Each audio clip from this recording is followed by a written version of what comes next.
Bom dia, boa tarde, boa noite, boa madrugada. Retornamos agora com o capítulo 5 do conto de A.P. Lovecraft, O Horror em Dunwich. O inferno seguinte trouxe o insólito evento da primeira viagem de Wilbur para fora da região de Dunwich. Correspondência com a Biblioteca Widener em Harvard, a Bibliothèque Nationale de Paris, o Museu Britânico, a Universidade de Buenos Aires e a Biblioteca da Miskatonic University em Arkham não lhe puderam proporcionar o empréstimo de um livro que ele queria desesperadamente. Assim ele acabou indo em pessoa, maltrapilho, sujo, com a barba por fazer e seu dialeto rude, consultar o exemplar na Miskatonic, que ficava mais próxima geograficamente. Com quase 2,5 metros, carregava uma valise barata recém-comprada no Armazém Geral de Oldbourne. Aquela escura e gargulesca figura com feições de bode apareceu certo dia em Arkham em busca do temido volume mantido sob chave e cadeado na biblioteca da faculdade. O temido Necronomicon, do insano árabe Abdul al-Hazred, na versão latina de Olaus Wormius, impressa na Espanha no século XVII. Wilbur nunca viu a cidade antes, mas não pensava em nada a não ser encontrar o caminho para a universidade, onde, na realidade, ele passou sem cuidado algum pelo enorme cão de guarda de brancos dentes afiados, que latiu com incomum fúria e hostilidade, forçando frenético sua corrente. Wilbur trazia consigo o inestimável mas incompleto exemplar da tradução para o inglês do Dr. Dee, que herdara de seu avô. E assim que teve acesso à versão latina, imediatamente começou a cotejar os dois textos a fim de descobrir uma determinada passagem que viria na página 751 de seu volume defeituoso. Tudo isso ele não pôde deixar de polidamente dizer ao bibliotecário, o mesmo estudioso Henry Armitage, mestre em línguas pela Miskatonic University, doutor em filosofia pela Princeton University e doutor em literatura pela Johns Hopkins, que uma vez o visitara na propriedade rural e que agora o enchia de perguntas educadas. Ele estava procurando, foi obrigado a admitir, um tipo de fórmula ou encantamento que continha o temível nome Yog-Sothoth. E ficou intrigado ao encontrar discrepâncias, duplicações e ambiguidades que dificultavam consideravelmente a determinação exata do texto. Enquanto ele copiava a fórmula que por fim escolheu, o Dr. Armitage espiou involuntariamente sobre seus ombros o livro aberto. Na página à esquerda da tradução latina, havia estas ameaças monstruosas à paz e à sanidade do mundo.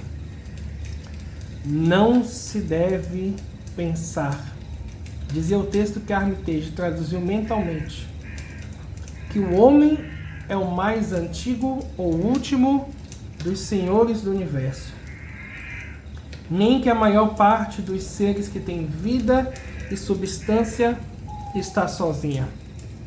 Os ancestrais foram, os ancestrais são e os ancestrais serão. Não nos espaços que conhecemos, mas entre eles. Os ancestrais caminham serenos e primais, sem dimensão e invisíveis para nós. Yog-Sothoth conhece o portal. Yog-Sothoth é o portal. Yog-Sothoth é a chave e o guardião do portal. O passado, o presente e o futuro são uma só coisa em Yog-Sothoth. Ele sabe onde os ancestrais irromperam antigamente e onde eles irromperão mais uma vez. Ele sabe onde eles pisaram os campos da terra e onde eles ainda os pisam, e porque ninguém os vê quando pisam. Pelo seu cheiro, às vezes os homens conseguem percebê-los perto, mas sua aparência nenhum homem pode saber, a não ser nos traços daqueles que eles geraram na humanidade, e dos quais há muitos tipos que variam amplamente, assumindo a aparência, desde a aparência do mais verdadeiro espectro humano até aquela que não tem substância que os constitui. Eles caminham malévolos e invisíveis, em lugares ermos onde as palavras foram proferidas e os ritos realizados nas suas datas. O vento traz sons desconexos de suas vozes, e a terra murmura com a consciência deles. Eles dobram a floresta e esmagam a cidade. Mas floresta e cidade não podem ver a mão que as atinge. Cadaf no ermo inverno os conheceu. E que homem conheceu Cadaf? O deserto de gelo do sul e as ilhas submersas do oceano contêm pedras nas quais está gravado o selo deles. Mas quem foi que viu a profunda cidade de gelo, ou a torre selada, há muito encoberta por algas e crustáceos marinhos? O grande Cuchulo é primo deles, mas ele os pode enxergar apenas de forma vaga. Ya, Shumigurá, como em pureza vocês os conhecerão. A mão deles está em suas gargantas, porém vocês não os veem. E sua habitação está lado a lado com as protegidas soleiras de suas casas. Yog Sothoth é a chave do portal através do qual as esferas se encontram. O homem governa agora onde eles já governaram. Eles logo deverão governar onde o homem governa agora. Depois do verão vem o inverno. Depois do inverno, o verão.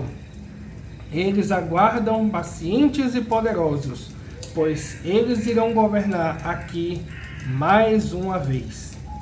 O Dr. Armitage, associando que estava lendo ao que tinha ouvido falar sobre Dunwich e suas sinistras presenças, e a Wilbur Whately com sua sombria e medonha aura, que começava com um nascimento duvidoso e se estendia até uma nuvem de provável matricídio, sentiu uma onda de terror tão tangível quanto uma corrente de ar trazendo a perigosa frieza de um túmulo. Aquele gigante com feições de bode, inclinado diante dele, parecia ser criatura de outro planeta ou dimensão, algo apenas parcialmente humano e ligado a abismos negros de essências e entidades que se estendem como titânicos fantasmas, além de todas as esferas da força e matéria, espaço e tempo. De repente, Wilbur levantou a cabeça e começou a falar daquela forma estranha e fanhosa que dava a impressão de órgãos fonadores diferentes dos da espécie humana. Senhor Armitage, disse ele, acho que tenho de levar este livro para casa. Tem umas coisas nele que eu tenho que experimentar em determinadas condições que não consigo ter aqui. E é um pecado mortal eu não poder levar eles por causa de uma burocracia. Deixa eu levar ele comigo, Senhor, e eu juro que ninguém vai notar a diferença. Não preciso lhe dizer que vou tomar muito cuidado com ele. Não fui eu que deixei essa tradução do Di no estado que ela está. Ele interrompeu o que dizia ao ver uma firme negativa no rosto do bibliotecário e suas próprias feições de bode expressaram astúcia. Armitage, quase pronto a lhe dizer que ele poderia copiar qualquer parte que desejasse, pensou de repente nas possíveis consequências e se deteve. Era responsabilidade demais dar para uma pessoa daquelas a chave de esferas exteriores tão blasfemas. Whatley percebeu como iam as coisas e tentou responder com polidez. Então tá bom. Se o senhor pensa assim, acho que Harvard não vai ver tanto escrúpulo que nem o senhor. E sem dizer mais nada, ele se levantou e saiu do prédio a largos passos, abaixando-se ao passar em cada porta. Armitage ouviu o enlouquecido ladrar do grande cão de guarda e observou o passo gorilesco de Whatley enquanto ele atravessava a parte do campus que ele conseguia ver pela janela. Pensou nas extravagantes histórias que tinha ouvido e recordou as velhas reportagens dominicais do Advertiser. Tudo isso ele adicionou aos contos que tinha ouvido da boca dos rústicos moradores de Dunwich em sua única visita lá. Coisas invisíveis que não são desta terra, ou pelo menos não da terra tridimensional, corriam fétidas e horríveis através dos vales da Nova Inglaterra e se concentravam obscenas nos topos das montanhas. Disso ele tinha certeza havia muito tempo. Agora ele tinha a impressão de que se aproximava alguma parte terrível desse horror invasivo e vislumbrava um avanço infernal do domínio negro daquele antigo e temporariamente adormecido pesadelo.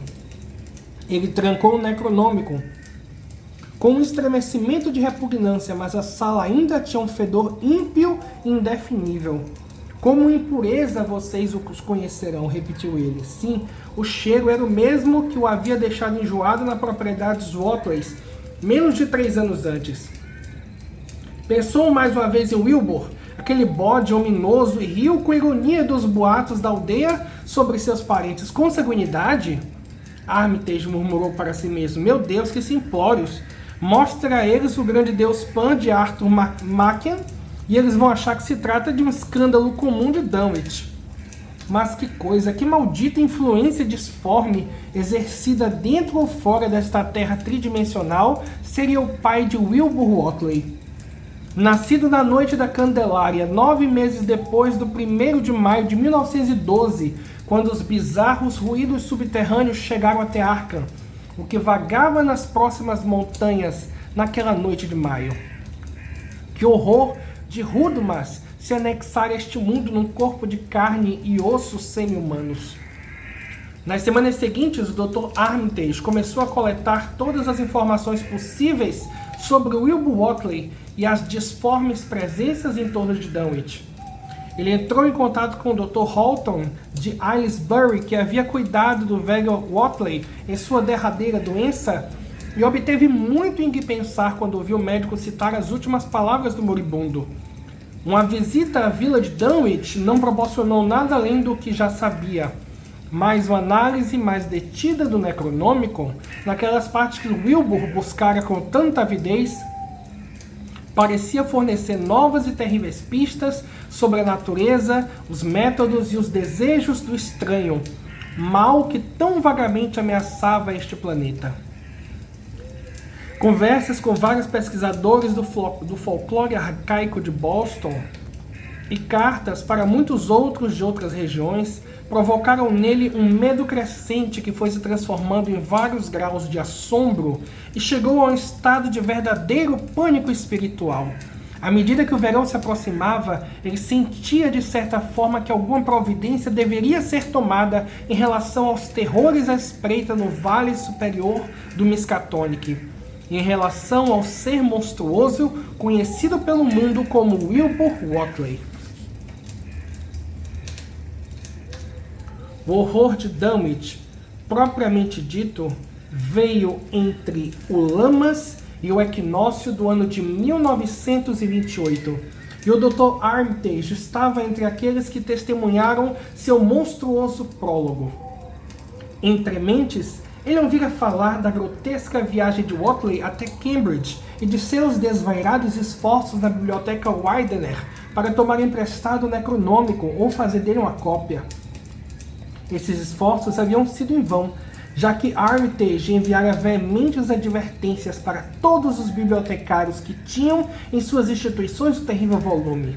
Wilbur ficara escandalosamente nervoso em Cambridge, ávido pelo livro e quase igualmente ávido para voltar para casa, como se temesse os resultados de sua ausência prolongada. No início de agosto, o já esperado resultado sobreveio, e nas primeiras horas do dia 3, o Dr. Armitage foi despertado pelos ferozes e selvagens gritos do cão de guarda no campus da faculdade. Profundos e graves, rosnados, semidementes urros e latidos continuaram, sempre num volume cada vez mais alto, mas com pausas medonhamente significativas. Então, retumbou um berro de uma garganta totalmente diferente, grito tal que acordou metade dos habitantes de Arkham e assombrou os sonhos deles desde então. Grito que não poderia ser emitido por um ser deste planeta, ou totalmente deste planeta.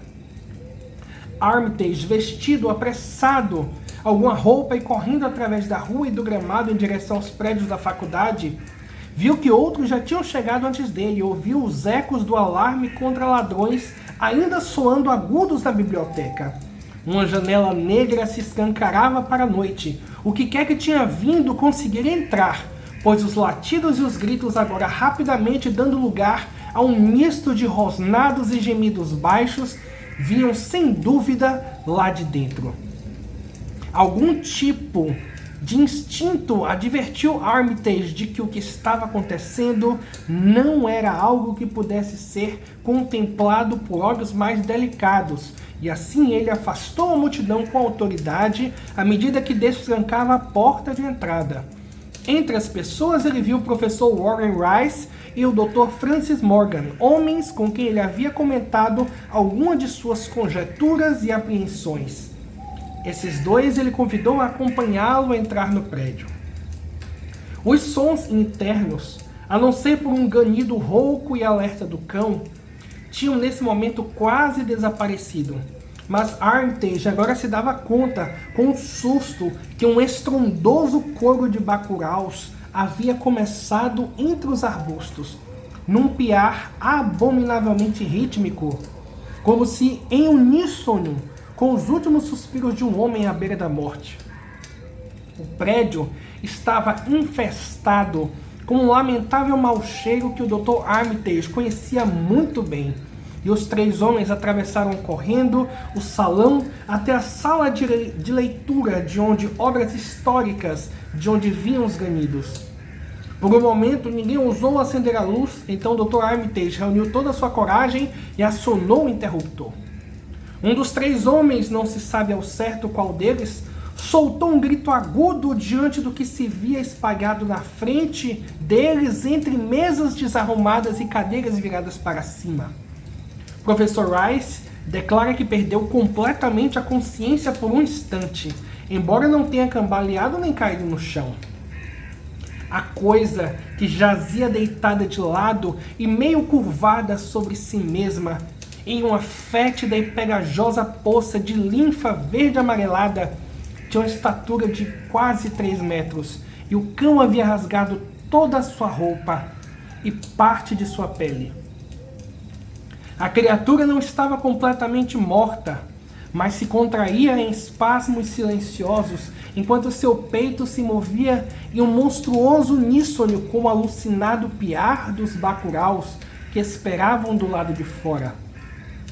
Pedaços de couro de sapato e fragmentos de roupas estavam espalhados por toda a sala, e um saco de lona vazio jazia perto da janela, onde evidentemente havia sido jogado.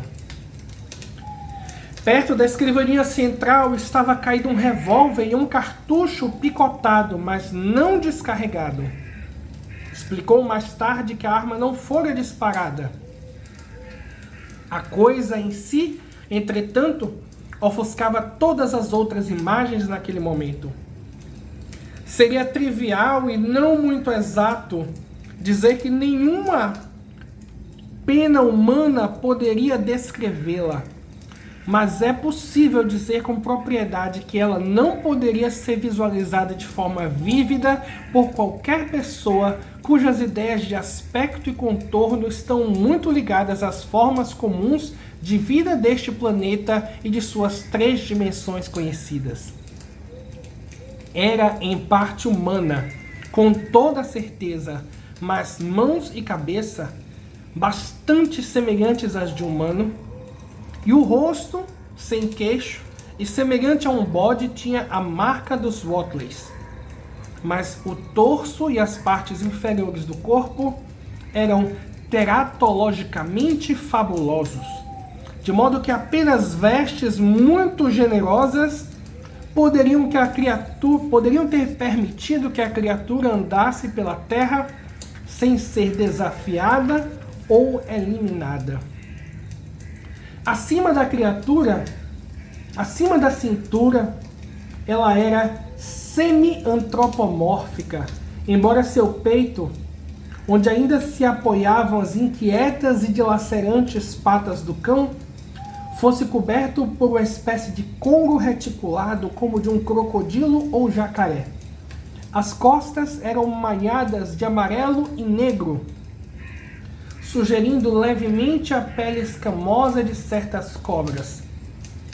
A região abaixo da cintura, porém, era pior, pois ali qualquer semelhança com o ser humano desaparecia, dando lugar à mera imaginação.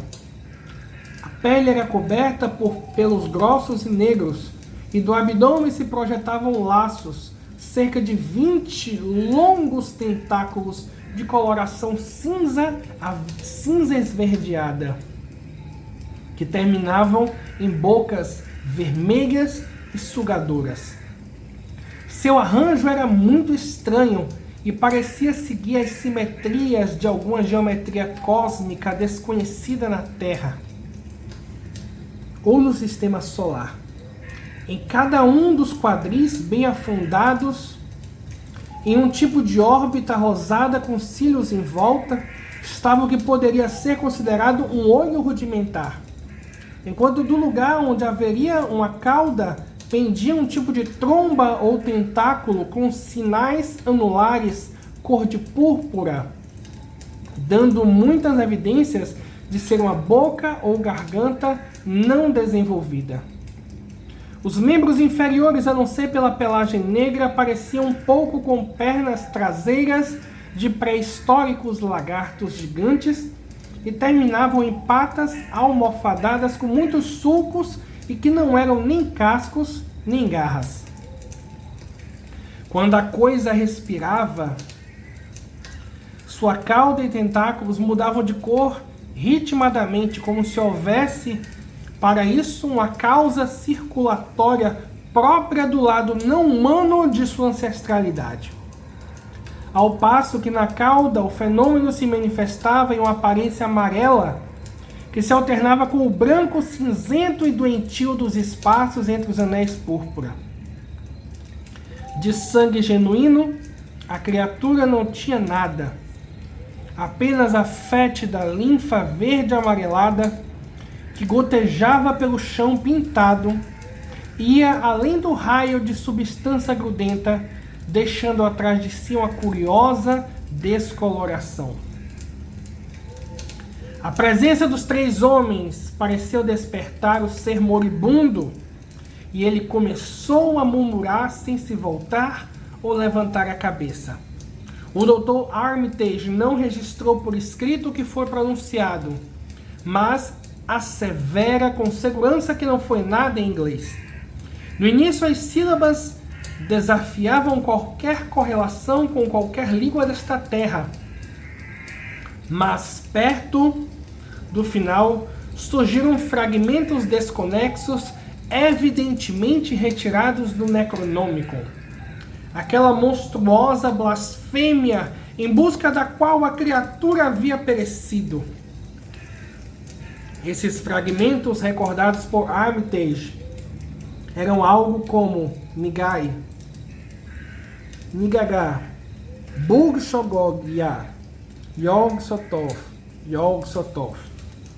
Eles foram se espaçando e acabaram em nada. enquanto os bacuraus soltavam gritos ritmados que iam num crescendo, anunciando o pior. A respiração então se interrompeu e o cão ergueu a cabeça, soltando um uivo longo e lúgubre. Sobreveio uma mudança no rosto amarelo e caprino da criatura, e os grandes olhos negros se afundaram de forma pavorosa. Do lado de fora, os gritos dos bacuraus haviam cessado de repente, e acima dos murmúrios da multidão ouviu-se um chiado de puro pânico e o som de asas batendo.